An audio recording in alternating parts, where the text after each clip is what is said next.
The country saw a heightened demand for social justice reform after the killing of George Floyd. But how does what we saw last summer compare to what we saw during the civil rights movement? Tonight, we're sharing the story of a man who lived through both movements and how his experiences framed his life.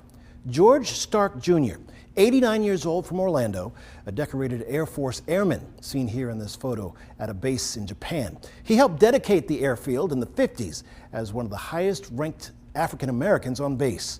He grew up at a time when black people in this country rarely had leadership positions, and those who did paved the way for the rest of us.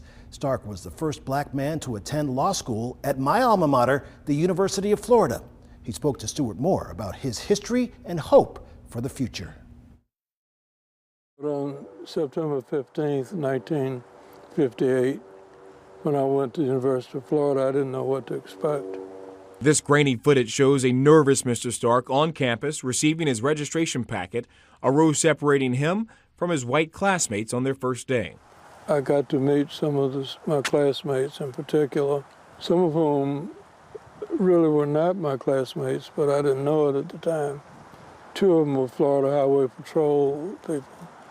They had been assigned to assure my safety because they didn't know what to expect either. Except that my name did come up once in a while in Klan meeting.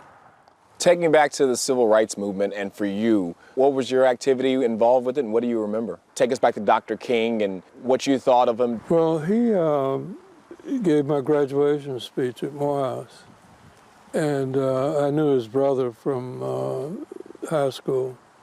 I knew a few of the people that he knew. So naturally, I was impressed with what he was doing.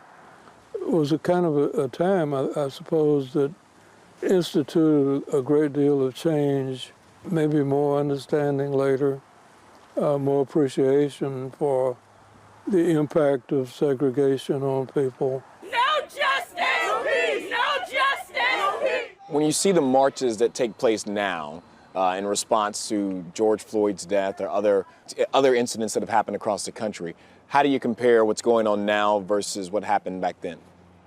Well, back then, my focus was primarily on what was going on at the University of Florida and what was going on at other schools in the South. Although people can't blame themselves for what happened 400 years ago, there's still a legacy. And much of those problems still need attention. You went to Morehouse, you went to the Air Force, you went to the University of Florida Law, you worked on Wall Street. You had some huge key roles in a time where our country was, one of the most divided it's ever been. Was it easy for you? Well, I wouldn't say that it was easy by any means, because finding the quality of employment that I was looking for was, in fact, difficult. It took a lot of time to get on the right track. When I was growing up, there were limits on where you could go, what you could do. Today, they're more subtle. As for the advice he wants to give to younger generations? Do the best that you're capable of doing and come out and be involved in the community. Work for causes that you identify with, accomplish as much as you can, learn as much as you can, and keep learning new things all your life. Stark was given the University of Florida's Distinguished Alumnus Award in 2009. In 1998 and again in 2018, he was honored by UF Law's Center for the Study of Race and Race Relations.